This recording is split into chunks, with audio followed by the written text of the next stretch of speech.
Hello everyone. तर finally मी आले आहे हैदराबादला. आणि सगळ्यात आधी कुठलं काम केलं तर मला भरायचा होता किराणा. सो त्यासाठी मी आले होते नॅशनल मार्टला. सकाळपासून काहीच नव्हतं खाल्लं, सो इथे थोडंसं खाऊन घेतलं. हे आहेत मिरची भज्जे. कुणाकुणाला आवडतात नक्कीच कमेंट करून सांगा. बाय द वे, आपल्याकडे थोडेसे वेगळे असतात. यांची जी साऊथमध्ये बनवण्याची जी पद्धत असते ना, ती वेगळी असते. जर तुम्हाला रेसिपी पाहिजे असेल तर नक्कीच कमेंट करून सांगा, मी बनवेल तुमच्यासाठी. त्यानंतर आतमध्ये आल्यानंतर इवाला इथे बसवलं ट्रॉलीमध्ये, कारण तुम्हाला माहीतच आहे की माझी लेक किती गुणी आहे आणि किती शांत आहे. सो तिच्या शांततेवर आवर घालण्यासाठी मी तिला ट्रॉलीवर बनवलं. आणि काय काय पाहिजे काय काय नाही हे घेण्यासाठी मला थोडं इवाचे डॅडी देखील गाईड करत होते. तर सगळ्यात आधी वॉशिंग मशीनसाठी कपडे लावायचे होते. सो थोडंसं वॉशिंग मशीनला लागणारं सामग्री वगैरे घेतली होती. तुम्ही बघू शकता, आज आहे रविवार.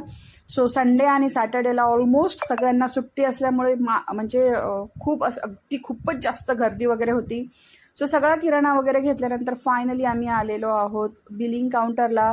सो इवाचे डॅडी तिकडे थांबलेच होते. तर इकडे इवा माझी बघा किती गोंधळ घालते. म्हणजे कधी तिला बॉल हवे आहे, तर कधी तिला बॅट हवी आहे, तर कधी तिने काय केलं, एक जे प्लेन असतं ना ते कानाला लावलं.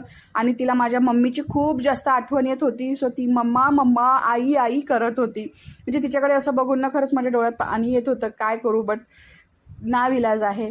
त्यानंतर एकदम तिला आता क्रिकेट वगैरे खेळायचं होतं तिचं.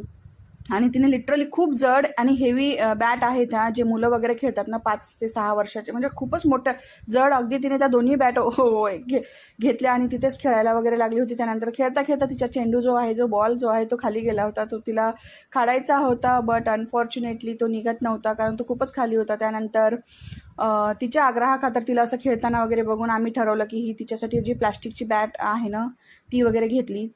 त्यानंतर माझ्या भावाला जायचं होतं पुण्याला परत, कारण त्याची असते ड्युटी. सो आम्ही आलेलो आहोत इथे जेवायला, कारण जायच्या आधी जेवण वगैरे बनवणं पॉसिबल तर नव्हतंच. सो असा होता माझा mini blog. Thank you so much.